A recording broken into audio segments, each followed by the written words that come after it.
All right, welcome everybody. Hopefully you can hear me. Hopefully, can somebody give me a thumbs up?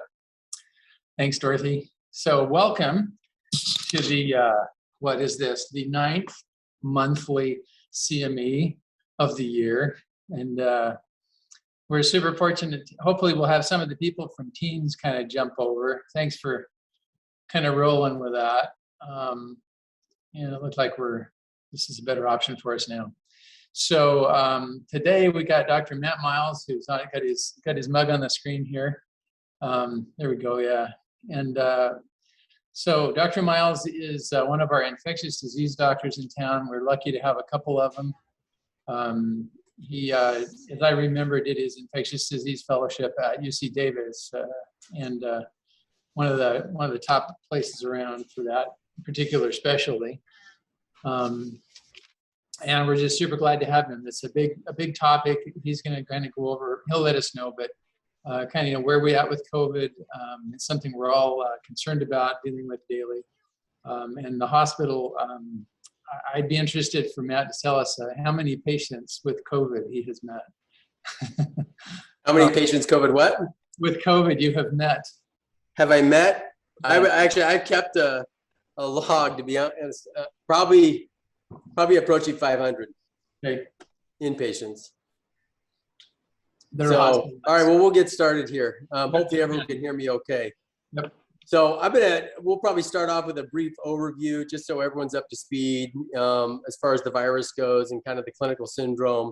Talk about some of the unique problems lately that we've seen, at least on the inpatient side. I've done a little bit of outpatient only because I've had friends that have gotten sick lately. But otherwise, the bulk of my clinical experience with COVID is in the inpatient side of things. And then we're going to delve into some of the therapeutics just to keep you up to date with where we're at with things, and certainly talk about the Delta variant, and then talk a lot about vaccinations, since that's obviously the big push these days to hopefully get through this thing. So let me see. So as far as movement, is it off the keyboard? Oh yeah, just tap on the screen itself. It might need to react. Hold on, we're trying to advance here. Oh, there we go. I guess we got it. So obviously, the coronaviruses previously were just kind of felt to be a cause of a common cold. We didn't think much of them until the last 20 years. But these are single-stranded RNA viruses. They were discovered in the mid-1960s. And then the key thing that everyone's learned about these viruses is that they have a surface spike glycoprotein. So this is, you see all these pictures of SARS-CoV-2, and you see these spikes coming off of it. That is its key protein that it uses to attach to vulnerable cells and lead to clinical infection. It's also the key protein that your immune system is going to go after to develop immunity. So that spike protein binds to the ACE2 receptor, and we have a lot of ACE2 receptors sitting within the respiratory tract as well as the gastrointestinal tract. There are 4 human coronaviruses that are endemic globally. So these are the ones that have existed over the years that have caused the common cold. They're listed right there. These are what are picked up on some of the typical viral respiratory panels that we do on a respiratory specimen. And they have not generally been problematic over the years. Coronaviruses do have an animal reservoir, like a lot of microorganisms. They circulate in mammals and birds, and bats clearly are the dominant reservoir for the coronaviruses. There are intermediate hosts that play a role at times. We'll talk really briefly about MERS, but a good example there is that the bats serve as the dominant reservoir. The dromedary camel serves as the intermediate host that then allows for transmission to humans. Yeah. But clearly coronaviruses are much more than just a common cold. We've seen 3 major outbreaks in the last 18 years. So SARS-CoV-1, which causes the original SARS, came on the scene in 2002, 2003, once again originated in China, but spread to multiple areas of the world. Ended up causing about 8,000 cases with 800 deaths. So it had a mortality rate of about 10%, was substantial. Fortunately, was controlled at that time and didn't become the problem that we have today. MERS came on the scene in 2012, 10 years later, and that one continues to smolder till this day. There's probably been about maybe over 2,500 cases of MERS worldwide, most of it originating out of Saudi Arabia. And there's been about 850 deaths. So the mortality rate with MERS is substantial. It's about 35%, but it's not very good at transmission. And then, of course, we come to COVID-19, which has existed now from 2019 up until the present, caused by SARS-CoV-2, right? SARS-CoV-2 is the virus, COVID-19 is the disease, and that's obviously what we're dealing with at this point. But if you look at that sequence there, right, you should be wondering to yourself is, okay, when's our next pandemic coming? So as far as the clinical presentation, everyone's pretty familiar with these concepts, so we'll go through them very quickly. But incubation period is 2 to 14 days. And the only reason I want to touch on the incubation period is that the Delta variant appears to have a shorter incubation period. So you may get sicker even sooner. It seems like we've seen cases where the incubation period may have been maybe only 36 hours from exposure to development of symptoms. But it also probably ends sooner too, such that in some areas of the world have actually cut that quarantine period from 14 days down to 10 days. And we know that even in the healthcare world, you can make a decision. You can either take someone for 7 days, quarantine them, and test them to see if they're negative, or you can just let them go and see if they remain asymptomatic for 10 days, and at that point, bring them back to work. So we are seeing a shorter incubation with Delta. As far as contagious, I think I have had some, but I'm not positive which Might wanna go. ones I'll I look can around. find Hold out. on, Dr. Miles, I'm going to interrupt you a minute. Everyone, could you please make sure you're muted? You're coming through and interrupting the lecture. Thank you. So as far as contagiousness goes, we know you're most contagious right around symptom onset and for a couple days right before those symptoms develop. This is the other issue with Delta, right? We know that viral loads with this strain are much higher than they have been with past strains. So you are much more, this has been the feature of it. It has increased transmissibility. You are more contagious with this variant. And then you'll remain contagious for about 10 days. And that's how we come up with that isolation period. So you're quarantined if you've been exposed, you're isolated if you actually have the disease. And that 10-day period came about because they did viability studies to see how long you actually had virus that was capable of replication existing. And it was probably on the order of about 7 to 8 days, and they pushed it out to 10. If you're severely ill or immunocompromised, then you're going to be contagious for a longer period of time. So that's pretty much severely ill being all the hospitalized patients that are on oxygen. Obviously, the immunocompromised individuals are going to shed virus longer, and we've pushed them out to 20 days of isolation in general. And then when you look at the sort of the pattern of these patients, I always say with COVID, the biggest issue, it's very unpredictable disease, and the course is highly variable, right? So trying to predict how each individual is going to do when you're starting this thing from the beginning I wouldn't try it. I mean, you can assume that obviously younger, healthier is going to do better than older and debilitated, but I've certainly seen old debilitated get through it, and I've seen young healthy get completely beat up by this illness. So most people, if they get into trouble with this illness, they're going to get into trouble kind of in that 7 to 10 day area, maybe even extending a little bit more to even like 12, even up to 14. But that second week of the illness is kind of that danger zone if you're going to run into some of the respiratory complications. So once again, highly variable, unpredictable, and then people end up showing up at different stages of the illness. This is what's tough. People may show up on day 2 or day 3, and you say, oh, geez, well, you're doing all right, you're getting through it, but they haven't really hit that danger point. And then we see a lot of people, obviously, in the hospital showing up in that second week of illness. Obviously, you could be asymptomatic. This is kind of how we sort of classify the disease based on severity. You are deemed non-severe if you're maintaining a good oxygen saturation, right? So if you're greater than or equal to 94%, you are non-severe. You are mild if you have no lower tract disease, whether that's based on imaging or exam. You fall into the moderate category if you have evidence of lower tract disease, meaning pneumonia. And then you're severe if your SAT is less than 94%. So you're going to fall into that severe category. And a lot of these patients do end up in the hospital, certainly end up on supplemental oxygen. And that's the portion we're dealing with in the hospital.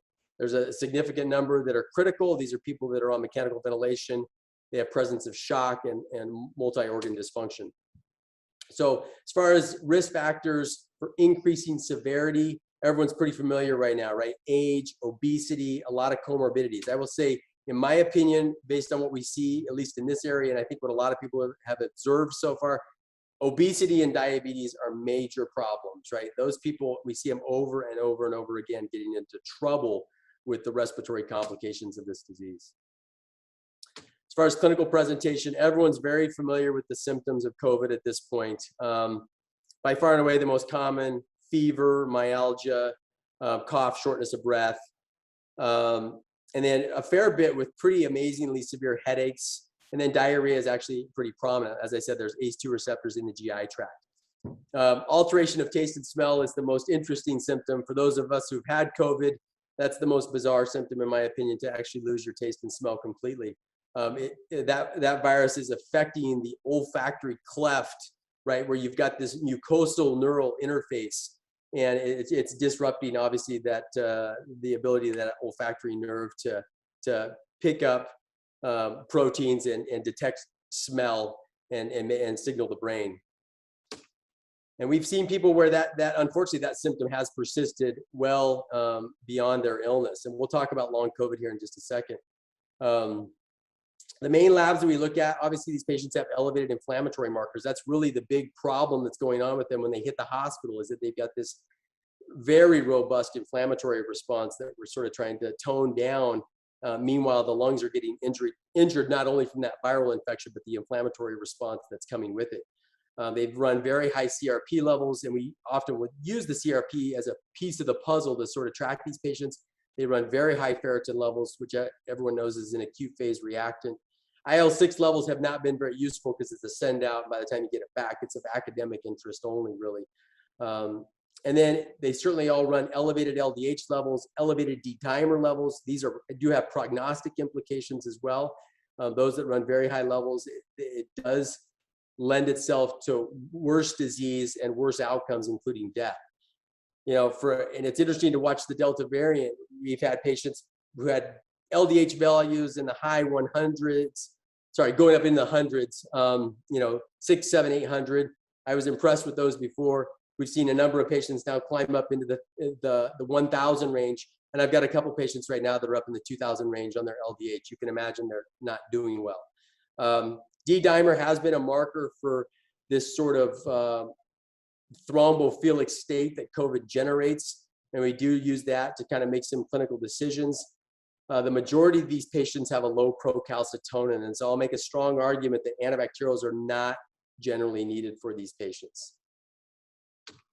So this is actually a good schematic that was put out by the British Medical Journal. And so it just kind of gives you an overall view of what's going on with this illness, where you've got this big rise in the viral load in the early phase, right? Even when you're pre-symptomatic, and then you'll see it drop after that first week of illness. So that virus is really up and running in that first week of illness. And then you can see with that purple dashed line, right? Your immune system is starting to kick in. But as you do so, right, you then generate this big inflammatory process that the body is having to handle, and the lungs do not seem to do particularly well in some individuals. So you initially have what seems to be a mild to moderate illness, and some people will get through that and they'll taper down and they'll be done with it by day 10. They'll be off their isolation period and everything's good. And then you'll see this other group where they will all of a sudden kick up on that red line curve, right, where they develop severe illness and more critical illness. They end up in the hospital, in the ICU, and unfortunately have outcomes as bad as death. So I love this picture. This was put out by the New England Journal of Medicine, but this is basically, they've taken some human bronchial epithelial cells and infected them with SARS-CoV-2. So this is a scanning electron micrograph. You can obviously see the cilia coming off these bronchial epithelial cells. That the strandy stuff you see on the surface is just mucin, but you can see all these viral, these virions sitting here. You can see it on the higher magnification off to your right. And it's just, it's very good, in my opinion, sometimes to show patients. They wonder, why am I in such bad shape? Well, you can see and imagine this virus completely, infecting your lungs and causing the kind of damage that we see. So this is a typical chest x-ray for someone who's coming into the hospital with COVID. They typically have these patchy bilateral infiltrates. Sometimes we'll see them in a peripheral-based pattern, although I've seen every possible mix at this point. But this CT scan does show you kind of more of a peripheral distribution that has been characteristic, at least in the early part of the pandemic. So just to touch a little bit on some of the more severe complications we see in the hospital, and I will say that We saw some barotrauma earlier in the pandemic, but with this Delta variant, it seems like the incidence of barotrauma has gone up with some of these patients. And part of that is related to positive pressure ventilation, whether they're sitting on CPAP or BiPAP or they have invasive mechanical ventilation present. That's certainly a factor. But we've seen people on either just high flow or a standard nasal cannula develop pneumothoraces that obviously cause them to decompensate quickly. So that I would say having barotrauma becomes really problematic in their management and trying to get these people off ventilation, off mechanical ventilation. And you can see even we've had cases where you've developed bad subcutaneous emphysema, bad pneumomediastinum, and they actually don't have a pneumothorax, but they seem to be sort of teetering on the edge. The barotrauma certainly should make you very nervous when you're dealing with these patients in the hospital. We've seen a lot of thrombotic complications. They're listed here. DVTs have been very common. Pulmonary emboli, we've seen massive pulmonary emboli lead to death in some of these cases. Ischemic strokes, and this has been in even young individuals that have come in with ischemic strokes. And just like any other ischemic stroke, if we can get some of the neurointerventionalists to step in, then maybe they may have a good outcome, but a lot of them have had poor outcomes. And then acute myocardial infarction, you can talk to the cardiologists at both hospitals and they will tell you they've seen acute MIs related to COVID-19. Ischemic limbs have been another feature that we've seen and the vascular surgeons have had to deal with. So what about long COVID?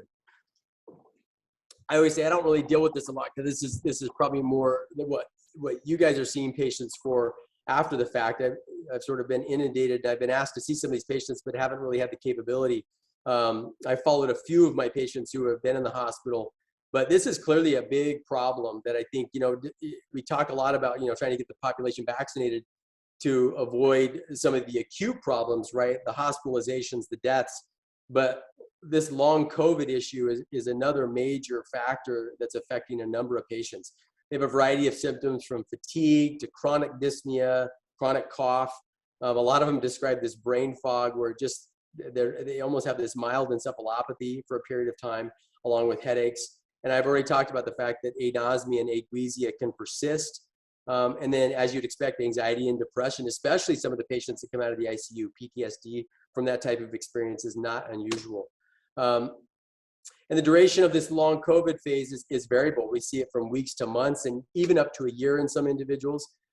We know that 10 to 20% of hospitalized patients are actually going to require rehospitalization in the next month or two after they get out. And then the steroid factor, we've certainly seen people where they get this rebound inflammation, where they're coming off their steroid course, and a few days after being off it, they sort of flare back up. And in some of those patients, you're able to sort of rescue them by putting them back on corticosteroids and settling things back down. Obviously, oxygen needs. A lot of patients in the hospital are going home with oxygen. And then no one really knows the answer to this question as far as the duration of this hypercoagulable state, because we've certainly seen people where they've been in the hospital, seem to have gotten through the acute phase, they've gone home, and they may be back 2 or 3 weeks later with a pulmonary embolism. And it's tough to decide what to do with their therapy when they leave the hospital. There is no clear recommendation on what to do with each individual as far as whether they need aspirin, whether they need to be on an anticoagulant. But this is, in some sense, similar to post-viral illnesses that we've seen in the past or post-infectious syndromes. But the interesting thing they have looked at is just your overall risk of death. Your overall risk of death may be higher for up to 6 months after having COVID-19. So we're going to talk about treatment here for a little bit. We have therapies that are directed at the virus itself. We have therapies that are directed at the immune system, and then therapies that are supportive. Obviously, the supportive stuff there, oxygen, mechanical ventilation. We do not do ECMO locally. Even academic centers, I think, are very limited in their capability to provide ECMO. Proning has been a big factor. I think we promote proning in all patients. The floor patients, hopefully they can do it on their own. And the ICU, that we have even like a team at Mercy that comes around and prones patients in the ICU. Once again, venous thromboembolic prophylaxis, that's a big, big question that hasn't been super well answered in the pandemic, despite being 18 months into this thing. A lot of us tend towards intermediate dosing of Lovenox in the hospital for these patients, even up to full dosing. And that's based on whether we actually find thrombus at some location or based on elevated D-dimer levels. And so it's tough. There hasn't been a study that really pins it down. There was 2 recently published in the New England Journal of Medicine. There was no benefit to using full therapeutic dosing in critically ill patients, and that may be because you're just too late in the game, which is the case for a lot of therapies. But in non-critically ill patients, there was a tendency that they may benefit from therapeutic dosing of anticoagulation. And that benefit probably was more useful in those with higher D-dimer levels. Once again, antibacterial therapy is not usually needed. We'll use procalcitonin levels in the hospital, but I know there's a lot of Z-Paks handed out in the outpatient world. A lot of patients come in already have had a Z-Pak. My feeling is that Z-Pak is probably doing nothing for that patient. I will tell you, so corticosteroids have been the dominant treatment within the hospital. Once again, reserved for patients that are requiring oxygen due to hypoxia. And the more ill you are, the more benefit you potentially derive from corticosteroids. So the ICU patients actually get the most benefit. We use other immunomodulatory therapies, JAK inhibitors, IL-6 inhibitors. Problem with these drugs has been the supply chain. So these are not always available, but we've used a fair bit of tocilizumab, not as much baricitinib. And obviously there you're trying to sort of tone down that inflammatory response. Those are really reserved for patients that are acutely decompensating. Their oxygen requirements are going up quickly. They're early on in their hospitalization. They have high inflammatory markers. So not designed for everyone in the hospital. When you look at the antiviral therapies, monoclonal antibodies are certainly, I think, useful the early you are in the course of the illness. Unfortunately, in this area, the only 2 places administering monoclonal antibodies are SRM-CZR and Mercy-ZR. And I could tell you over the course of the pandemic, they've been less than thrilled with that because they've been inundated already. But no one has been willing to really take on this task of administering monoclonal antibodies.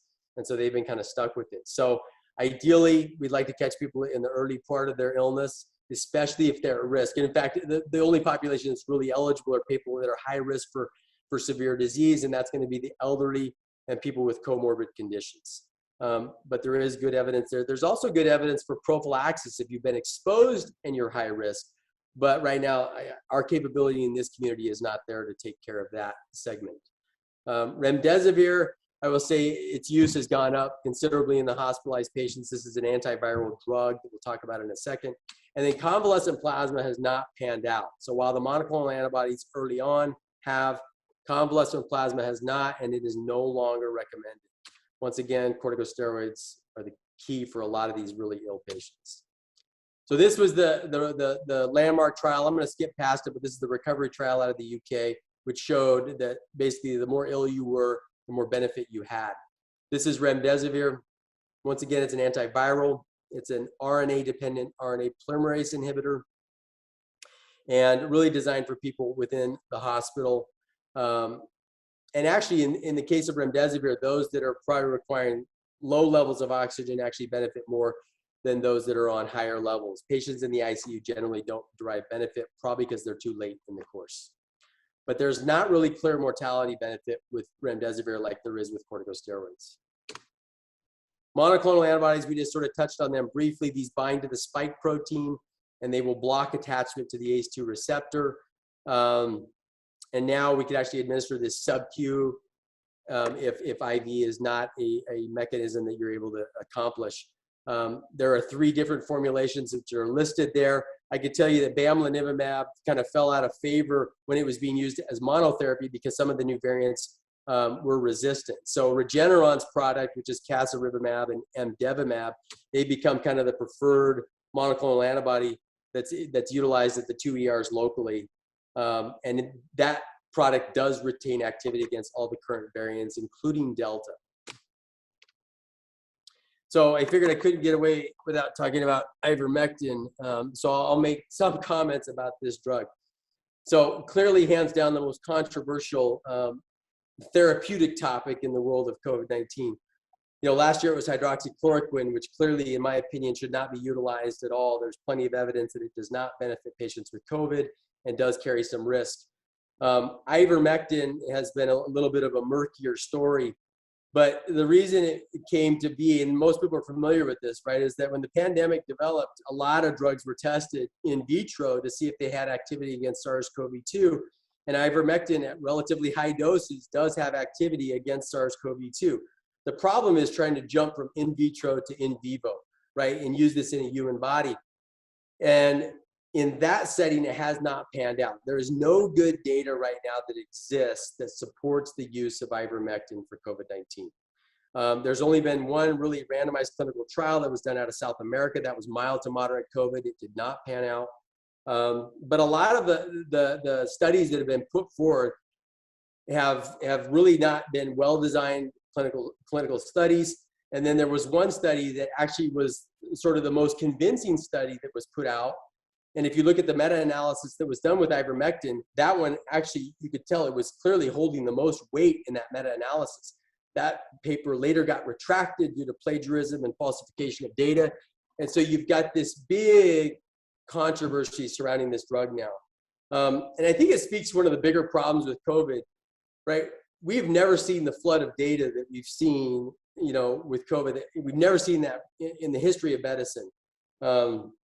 And the real problem is, right, a lot of these papers put forward and some of these studies put forward, right, these are pre-peer review, right? We've always relied on peer review to look at studies and say, okay, is this a solidly done, reliable study that we should be publishing, putting out to medical providers so that they can utilize this in clinical practice? Things are being seen now. I never remember looking at pre-print papers, right? And yet now you see them all the time coming through, and there's just been an amazing flood of data. And I think we need to be very careful with what's being put forward. And hopefully some of that stuff is going to be peer reviewed. It's going to reach publication. It's going to have higher reliability. But unfortunately, we're in a tough world right now, trying to find appropriate therapies, but at the same time making sure we've scrutinized things appropriately. So I do not, me personally, treat anyone with ivermectin. So where do we stand right now with COVID-19 as far as the epidemic? This is the epidemic curve for the United States. We know there's been more than 40 million cases thus far. There was 20 million last year. There's already 20 million this year, despite having a vaccine on board this year. I'm not sure if you can see the right side of that chart, but obviously we've had this big rise that's occurred in July, extending into August and September. Looking at deaths, and we know right now, right, cases are followed by hospitalizations, which are eventually followed by deaths. So once again, we saw a big rise in the beginning of the pandemic. This was the New York City hit, and then here was the winter hit that we had to deal with. I could tell you right now, even though in the overall United States, we haven't risen up quite to the level of the winter, that does not apply to specific communities. And I'll show you that Shasta County right now, our situation is worse right now than we were ever in the wintertime. So currently right now, there's about 1,200 deaths per day.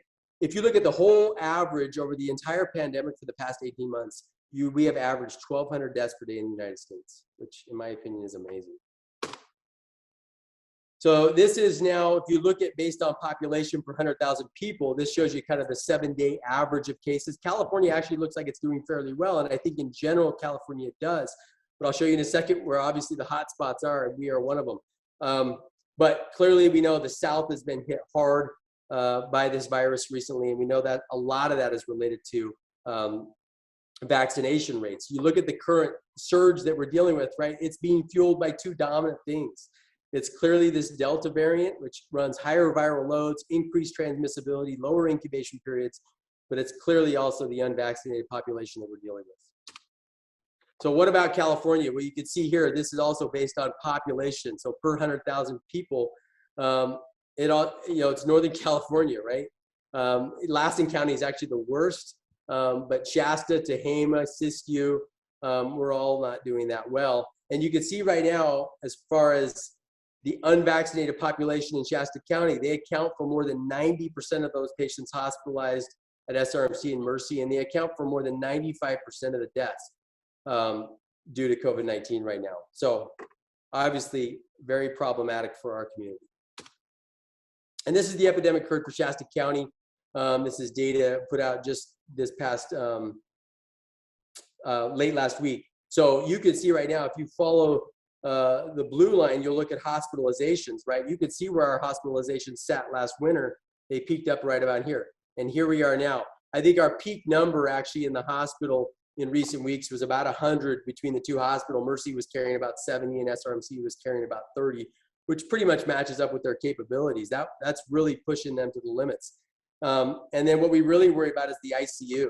You know, the problem with these patients is that they do not get better fast, right? They take weeks and weeks to get better. And so you accumulate patients over time, especially in the ICUs. And that's where there's been a big strain lately. So what about the variants that have existed and the current variants we're dealing with? So this is a schematic that you can find on CDC's website. But if you look at California in particular, we actually have one of the variants that was a concern was the Epsilon variant. That actually originated in California. And so if you look at the first few months of 2021, it was the Epsilon variant that we were dealing with dominantly in California. But then the Alpha variant, this is the UK variant, started to take hold. And in the months of April and May in California, the Alpha variant was dominating. But you can see here, once June hit, the Delta variant started to take hold, right? And then as we move through July and into August, in the United States right now, this is absolutely really the only variant causing problems. And it basically outcompeted all those others because it has this increased transmissibility. There's also a feeling that it likely contributes to more severe disease. And we have seen vaccinated individuals develop breakthrough infection. And that's been one of the big questions that's come to me. Okay, well, if you're vaccinated, right, you still potentially can get COVID. And that is absolutely correct that you can. And you also potentially can transmit to others. However, that viral load may be a bit lower. And it used to be with the prior variants that there was a bigger gap, right, from the vaccinated to the unvaccinated as far as that viral load that they potentially were carrying, to the point that we said, well, vaccinated individuals don't really need a mask. That has been narrowed with the Delta variant, but still probably holds true. There's a big study out of the UK which shows that difference does still exist, but not nearly as profound as it was before. But individuals who've been vaccinated probably keep that elevated viral load for a shorter period of time than an unvaccinated individual would. So real quick, because this is kind of the interesting part about Delta and all the variants that have come about, at least the variants of concern. And just so you know what makes something a variant of concern, because there's a lot of variants out there, and they'll either label them as variants of interest or they're variants of concern because they're kind of taking hold. But variants of concern either have increased transmissibility, they have increased severity of disease, or they're starting to evade current therapeutics, evade diagnostic tests, or they're evading immunity, and that's immunity generated from the vaccine or natural immunity. So that's what makes it a variant of concern. But really, Delta is the only thing we're dealing with right now.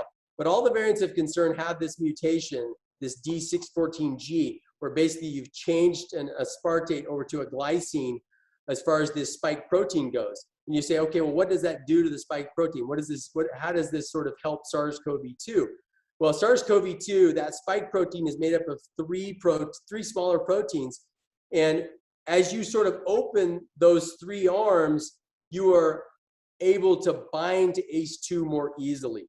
And so what that mutation does is it sort of opens up one of those arms and it keeps it in a stable conformation. Because sometimes if you start opening up, it'll get to a conformation where if it hasn't bound to ACE2, it won't be able to. And so what this does, though, is it opens up one of those arms and it actually keeps it stabilized such that now you're much more likely to go in and bind to ACE2. What we don't want to see, obviously, is to get mutations in these viruses where now you're opening up all three, and that transmissibility and that contagiousness factor goes way up. So Shasta County, where are we at with vaccinations? If you look at eligible individuals, which are those greater than or equal to 12 years of age, excuse me, we're sitting at about 45%, which is much lower than the state of California right now. I will tell you that 68% of eligible Californians are actually vaccinated. So we're much lower than the state. And in fact, that 68% only applies to our population over the age of 65. So we certainly need to pick things up. I will say we're not the worst county in the state. Tehama County is actually second to worst, and Lassen County is the worst. So real quick on the vaccines, just everyone's pretty familiar with the mRNA vaccines, but just a real quick review of how they work, right? You're basically injecting mRNA that's being taken up by a white blood cell, an antigen presenting cell. That RNA is in the cytoplasm. It does not go to the nucleus. Ribosomes then translate that into protein, and that protein is then presented on the surface of that antigen presenting cell. You have other immune system cells that come in, B cells, T cells, dominantly T cells, that'll come in, activate the immune system on recognizing that protein, and then move on from there to develop an active immune response as well as a memory. This technology has been worked on for at least 2 decades. The problem that really hung them up was how to deliver it. This is an unstable product. And so they had to say, okay, how do you get it into the body without it breaking down so that you can actually let this immune system process take place? And it was this lipid nanoparticle that was really the difficult part of the problem. And so they eventually determined what size, what composition these lipid nanoparticles needed to be so that it was stable on injection, was taken up by appropriate antigen presenting cells, and then so the immune system process could take off from there. So there's 2 mRNA vaccines, obviously Pfizer, BioNTech developed one of them, and Moderna developed the other one. Pfizer's now fully FDA approved as of 3 weeks ago for individuals, I think now 16 and up. They still just have an EUA for 12 to 15 years of age.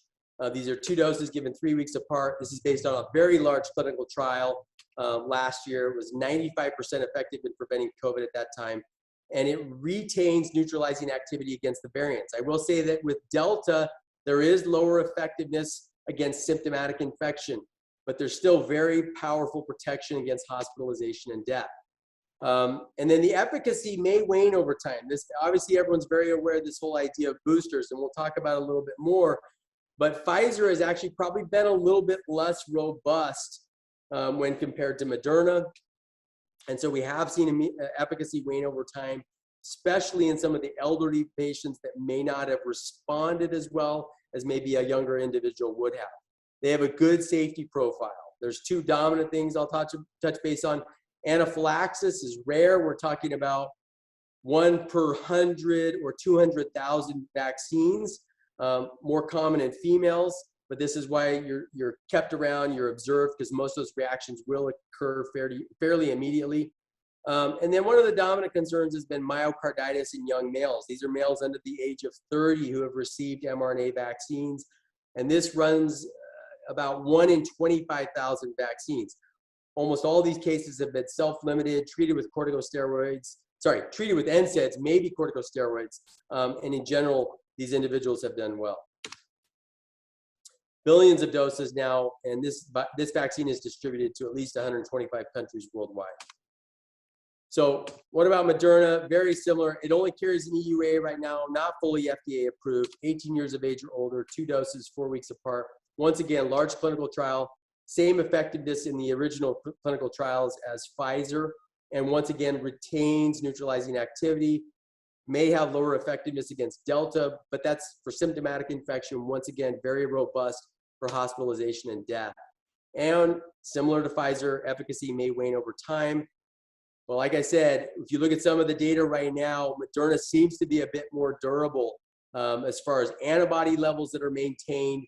And when you look at breakthrough infections, less common with Moderna than Pfizer. Same safety profile as Pfizer. It's interesting because Moderna actually uses a higher dose. They have 100 micrograms compared to the 30 micrograms of Pfizer. That may account for that higher antibody level, that more robust response, and that sort of less breakthrough rate. I will say it's interesting because months ago, people kind of anecdotally told me that they felt like they had more robust, more impressive side effects in that day or 2 after a Moderna shot than they did with Pfizer. That may be related to the dose as well.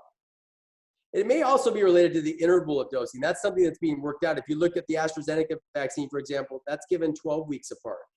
That was partly to allow people to at least get one dose on board, but your immune system kind of goes through a maturation process. And so that part is still sort of being worked out at what's the optimal timing of second doses or even third doses.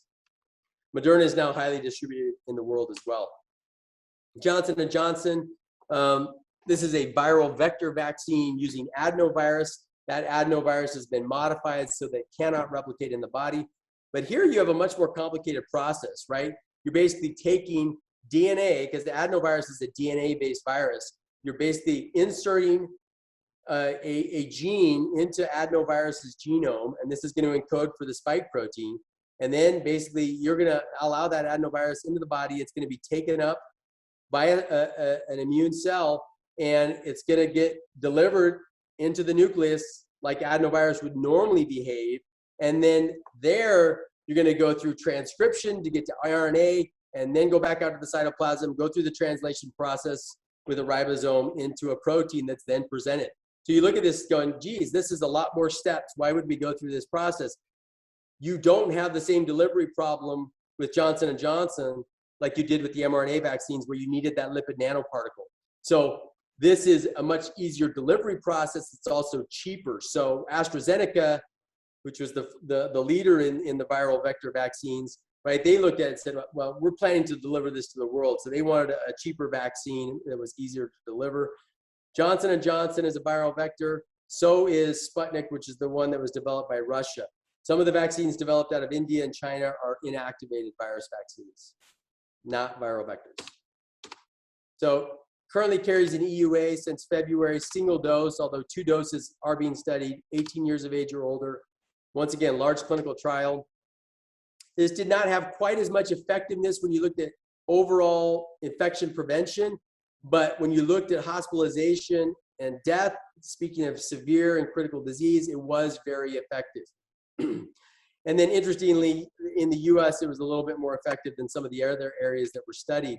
It does retain neutralizing activity against the variants, including Delta, although it may be a bit lower, just like I spoke with Pfizer and Moderna, but still protecting against hospitalization and death, and has a good safety profile. The big concern with Johnson & Johnson and all the viral vector vaccines has been this rare thrombotic complication. There's vaccine-induced immune-mediated thrombocytopenia and thrombosis. So we saw some of these individuals showing up with a variety of thrombotic complications, with the most impressive one being cerebral venous thrombosis. It is a very rare complication of this vaccine. If you look at the United States data, it's about 3 in a million. Premenopausal females may be the most problematic group, and in there it's about 9 in a million. So maybe about 1 in 100,000 where you're going to run into that complication. So very rare, should be discussed with patients, especially probably if you're dealing with this vaccine in premenopausal females. So this is actually my last slide. So what time I got 12:50. So I'm going to hopefully answer all your vaccine questions. If not, we'll open it up to questions. So why should I get vaccinated? So my strongest argument for why any individual should get vaccinated, I always say, all of us, the far majority of us must sit around someone who is vulnerable to this infection, right? Whether that's a young child, whether that's someone who's got chronic health issues, because not everyone who's vaccinated is going to respond well to this vaccine. I'll give you an example of someone with chronic lymphocytic leukemia, right? Or people that have lymphoma that are sitting on rituximab. Those individuals are not going to respond well. They are going to still be susceptible despite being vaccinated. Whether it's an elderly patient, whether it's, whatever the reason may be, it's hard to imagine that none of us sit around patients that are vulnerable to this infection, especially if we're healthcare workers. I think it's, in my opinion, and I know as physicians at least, we've sort of taken an oath to step forward and take care of those people around us that are coming to us for help. And in my opinion, it is our duty to get vaccinated. And I know people within the healthcare system may have different thoughts on that. Nursing may have a different thought, although I think they should be fairly similar to doctors. But everyone got into their line of work for a variety of different reasons. And maybe it wasn't necessarily to help individuals. Maybe it was simply for a paycheck. But even if you look outside of your work life, you've got someone else in your life, I'll guarantee you, that is vulnerable to this infection that you need to help protect. And the only way we're going to be able to help protecting each other is to get vaccinated. Forget about the mandates. I'm not a fan of telling people what to do, but in my opinion, the right choice here is to get vaccinated and help those around us. Can I still get COVID if I'm vaccinated? I've already touched on this a little bit. Yes, you can, which is why we still need to be careful in certain scenarios, whether that's appropriate masking, whether that's avoiding situations where you're going to put yourself at risk. But you can certainly still get COVID. These would be what we call breakthrough infections, right? We know that right now there are breakthrough infections occurring. Once again, less so with Moderna than some of the other vaccines that are out there. So on that same line, can I still transmit the virus if I am vaccinated? Yes, we do know that. I already spoke to that. You likely will run a little bit lower viral load with Delta than someone who's unvaccinated. But the duration at which you may be contagious will be shorter if you're vaccinated than if you're not vaccinated. So which vaccine is best? I think this depends on who you are, right? If you're a 20-year-old male, maybe the Johnson & Johnson vaccine is better for you. Maybe you don't want to risk myocarditis. Maybe you're willing to say, okay, well, if that happens on a rare circumstance, I'll deal with it because, like I said, most of those patients have done well. I can tell you, even in my family, I've had Pfizer. My wife's had Moderna. I've had a son have Pfizer, a daughter have Pfizer, and a son have Johnson & Johnson because he hates needles. So that was why he chose that vaccine, and he's right there at that 18-year-old age level. So I think you've got to look at who you're dealing with, and as far as what sort of risk they're willing to assume with some of these very rare side effects. But I do think you should be able to make a selection and move forward with vaccination. What does the California mandate mean for me? Obviously, most of the people on this talk are healthcare workers, so it means that you need to get vaccinated or you need an exemption, right? You can get a medical exemption or you can get a religious exemption. I will say it's interesting, the Medical Board of California, along with other medical boards and some of the American Board of Internal Medicine, I think of family practice and even pediatrics have come out and said, please be careful if you're writing a bunch of exemptions for patients from a medical standpoint, or if you're disseminating misinformation. I think they're sort of watching that issue. Should I get a booster? I think that sort of remains to be determined at this point. I think most healthy individuals not in healthcare probably don't necessarily need to get a booster right now. I think there's some concern when you look at, like I said, Pfizer as far as waning immunity, Johnson & Johnson as well. Like I said, Moderna's been a little bit more robust. Right now, if you're immunocompromised, the recommendation is that you do get a booster. I think it's going to be seen in the next week what the next recommendation is going to be. I think initially it was felt like it was going to be put out to the entire population. I think it's going to be scaled back a little bit. It's going to be elderly patients. It's going to be healthcare workers, those in nursing homes that are going to have the next step forward to get a booster. And I think that certainly needs to be considered for many of our patients. Can I receive a different booster other than my original vaccine? That's being studied right now. It's kind of a little bit unknown. There is some interesting data that came out with AstraZeneca's vaccine, and they boosted with Moderna's vaccine and saw very pronounced antibody levels, more so than if you just got boosted with another viral vector. And so it is interesting to look at some of these combinations to see whether you can really enhance the antibody response. So that's kind of an unknown as far as which one you want to do. I think it's going to be fairly safe to mix and match, but we don't have the data right now. Should I get vaccinated after having COVID? This is probably one of the most common and tough to answer questions that I get. So right now, clearly, if you've had COVID and you don't get vaccinated, you will run a higher risk of being reinfected than someone who had COVID and gets vaccinated, right? That should be somewhat intuitive, right? But that data actually exists. You will run a higher reinfection rate. We know that reinfections are not that common, although I have seen more and more of them as we go further into this pandemic. And I've even seen some people, I know that I have a patient right now in the ICU at Mercy who's in her 30s in the ICU, and this is her second bout with COVID. Her first one was mild. So when you look at this, if you look at natural infection as well, there's a study out there that also actually I shouldn't say boosted, but gave a single dose of an mRNA vaccine after natural infection. And those were individuals who had antibody detected and they had a very robust response. And they compared them to individuals who did not have natural infection, just got 2 doses, the 2 standard doses of mRNA vaccines, and their response was much lower than that individual who had natural infection but only got 1 vaccine. So in my opinion, these individuals who've had natural infection, who've been vaccinated, they probably carry the most immunity within the population right now. Going back to that group that got boosted with only 1 mRNA dose, if you did not have a detectable antibody level after natural infection, you essentially behaved the same as someone who was not naturally infected, not vaccinated. You still needed your 2 doses just to get up to that level of those people who were unvaccinated initially, who had never had natural infection. So I think, it sort of speaks to this idea of, natural infection, unfortunately, has a variable response as far as the immunity that gets developed.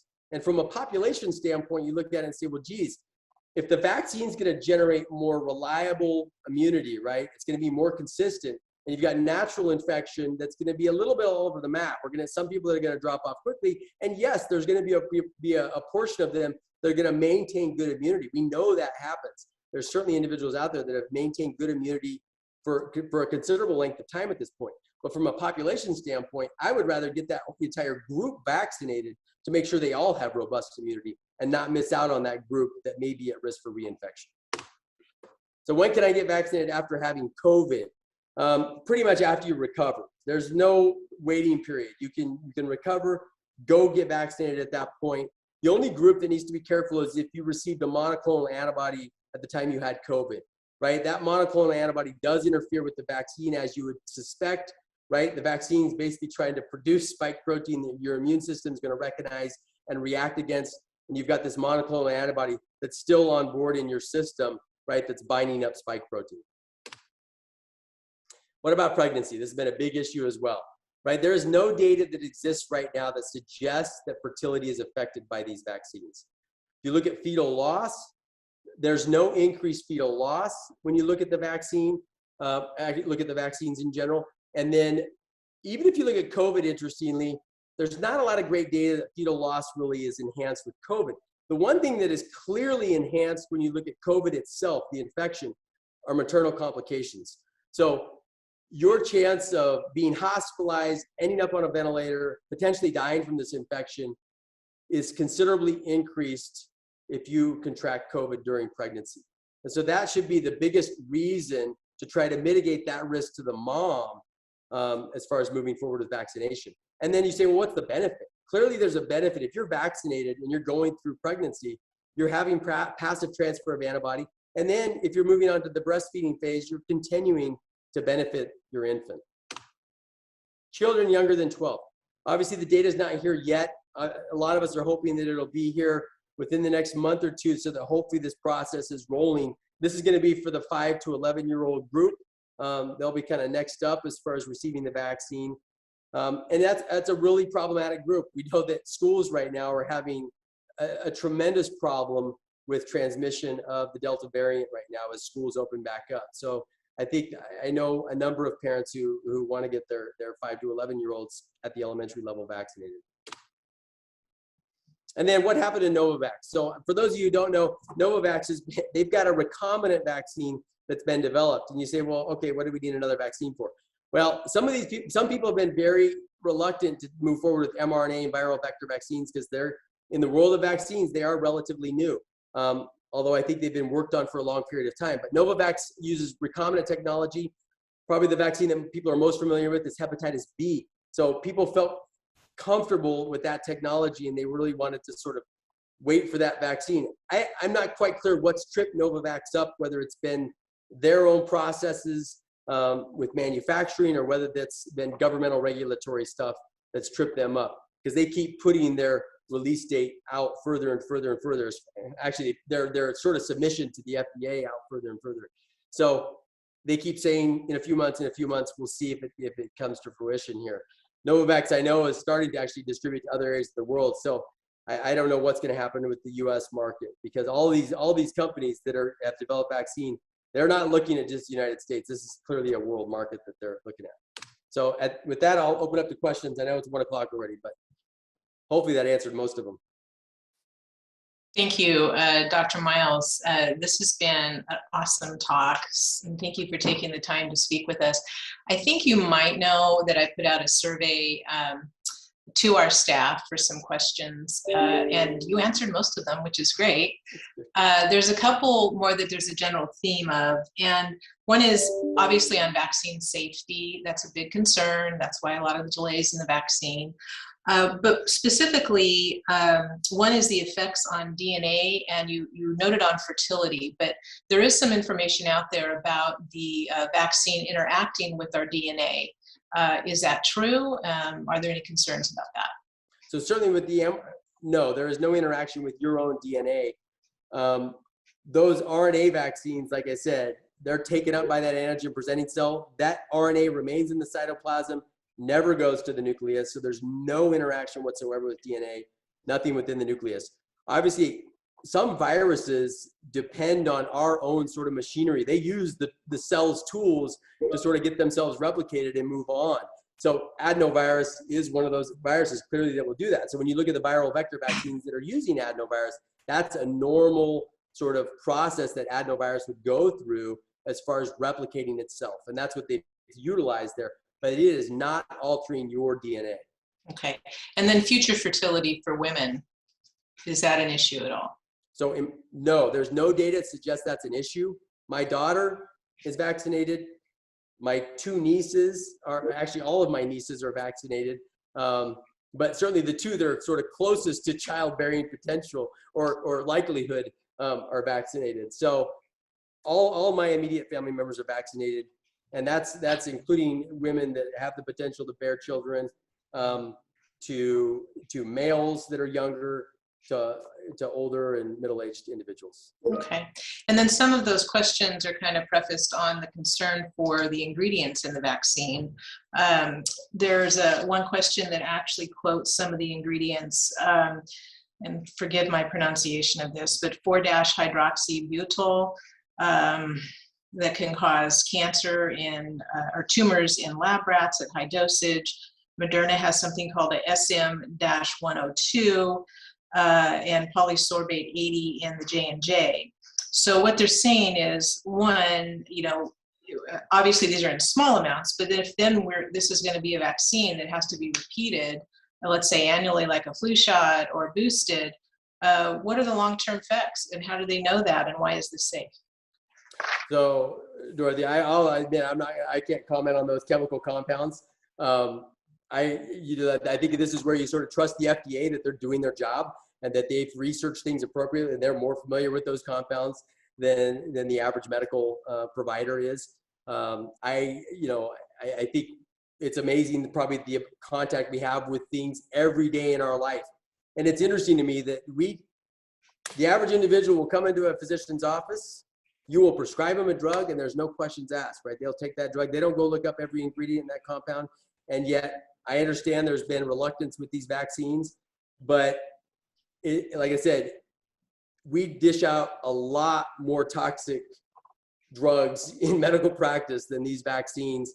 And in most cases, no one questions a thing about them. They trust us. I mean, that's the other amazing thing. They come to us. And the other thing that's interesting too, but